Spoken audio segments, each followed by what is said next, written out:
Breaking news, Twitch has announced several major changes coming to the website. Soon, new creators will be able to grow their stream faster, monetize sooner, stream at higher resolutions, and much more. On the surface, this all seems amazing, but is there a darker side to these updates? Is this secretly a desperate attempt to squeeze out a droplet of good PR and relevancy from a dying website? Probably not, but like all the other no-life losers on Twitter LARPing as journalists, we're gonna summarize all the updates and what they mean to you, while leaving the best and most important changes to last, because f*** you, the internet is the worst. My name's LJ, my notes are a cat, so let's get right into it.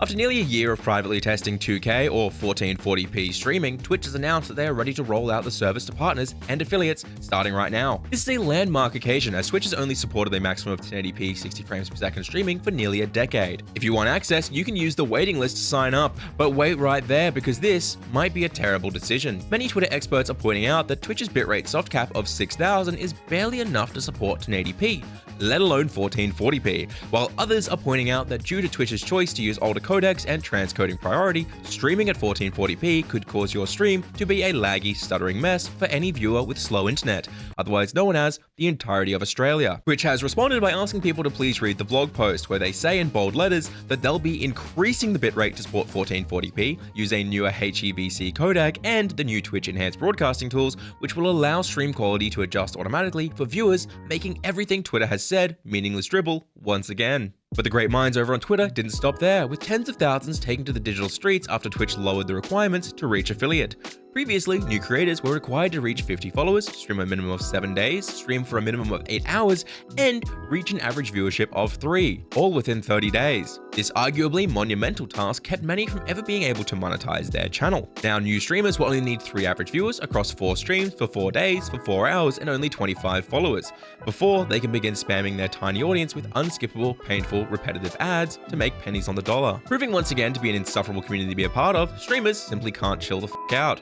Many claiming, if you couldn't reach affiliate before, you don't deserve it, with the majority focused only on the monetization aspect of this. Many self-proclaimed streamer experts in the field are saying, affiliate has never been difficult for those who actually bother to try, and making it easier doesn't affect monetization because in reality, you can't monetize 3 people. These experts then went on to say, that said, making it easier means streamers will be able to use channel points and emotes sooner, which is great. We then went on to correct these experts and explain that later this year, every streamer, affiliate or not, will be given access to monetization and community features such as emotes and channel points, essentially making none of this matter. The only difference between a non-affiliate and affiliate moving forward will simply be that any income earned by a non-affiliate streamer must be spent on Twitch by the streamer on other streamers and cannot be paid out to the non-affiliate streamer. As for me, an unbiased reporter, I think who the hell cares? Once you reach affiliate, you'll realize content creation is a never-ending treadmill where you can never relax, sit back, and enjoy your success. Soon you'll realize you need partner, and once you get that, you'll learn that digital titles and accolades are meaningless. With that, the ever-looming dread will begin to destroy your life as you endlessly grind away trying to grow that tiny bit more.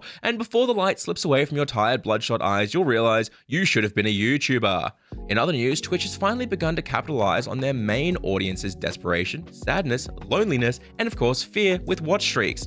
No longer just a third-party tool used by streamers to farm parasocial relationships and in turn grow their average viewers, now Twitch will allow streamers to further segregate their audience with watch streaks, forcing viewers to never miss a stream or risk their chat messages never being read again. Pour one out for our non-subs who have to work, you'll never be acknowledged by a streamer again. Once again, Twitter has called this new feature cruel and unusual punishment and a disgusting decision on par with Holocaust denial. In response, Twitch has released a statement saying, please for the love of God, please, oh my lord, please read the blog. If someone misses a stream, they can watch a VOD or even a clip to maintain their streak.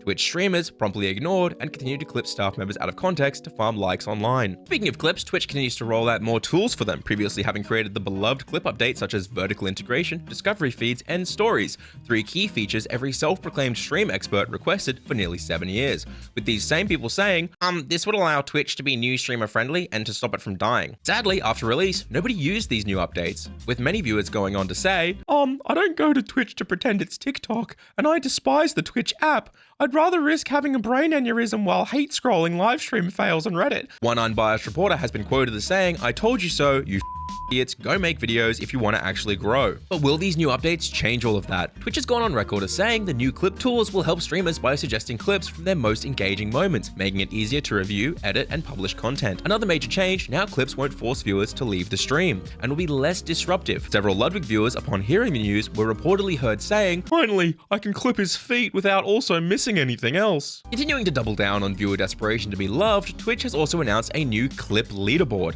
where clippers whose clips get a significant amount of views are rewarded with their name in lights at the top of the board, and in turn, the love of their streamer. Women creators everywhere were both excited that yes, it would make it easier to ban perverts, but at the same time, uneasy that those perverts can now find fellow perverts easier. It is unconfirmed yet whether this leaderboard will also take into account the new React feature that allows viewers to react to the clips after the stream. With monetization unlocking for all streamers very soon, and the ability for payouts to be held and used instead back on Twitch, the staff were eager to see an increase in profits. However, an anonymous insider has gone on record saying, "Yeah, so we were in a meeting and an intern pointed out that we're in a cost of living crisis. Most viewers can't afford to subscribe to one streamer, let alone 2 or 3, especially with all the price increases lately." Apparently, the intern was promptly dragged from the room screaming, "Please stop, no, I'll buy turbo, please, I can't do it, I can't watch any more Asmongold." More importantly, in response, Twitch has announced the streamer-led promotion tool. Soon, affiliates and partners will be given 70 hours of promotional stream time to use in up to 7 different promotions throughout the year. Starting off, these promotions will be limited to 35% off bundles of 5 or more gift subs. Based on this information, we were able to work out that if 1 sub costs $6 and 5 subs cost $30, a 35% discount would equal roughly $10.50, meaning a viewer could buy 5 subs for their favorite streamer instead of food for their family. All of this extra income, though, will be needed as Twitch servers are about to become heavily burdened, not just by new encoding and resolutions, but also by the new Playback feature. Twitch proudly announced Rewind is coming, which led me to ask, did they at least buy him a drink first? The new Rewind feature allows viewers to drag their playhead back to rewatch any moment of the stream, a feature that YouTube has had forever. This feature was the most hyped by the community upon announcement, with Twitch saying, "Just scrub back, no excuses." To use this feature, you need to be a paying Turbo member or have a subscription to the channel you're using it on.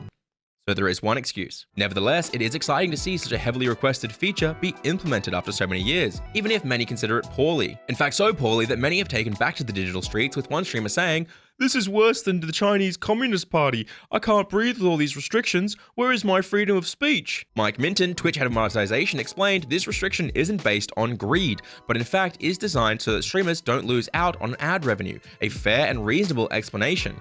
To which streamers promptly ignored and continued to clip staff members out of context to farm likes online. Rewind isn't the only feature YouTube has inspired, but also the ability to vertical and horizontal stream at the same time, otherwise known as dual format streaming. Using the ATM vertical plugin that has been used for multi-streaming, streamers can soon set up a vertical and horizontal canvas to stream to Twitch simultaneously. Twitch has announced that they believe this is one of the most important updates of the site, and they care deeply about getting it right.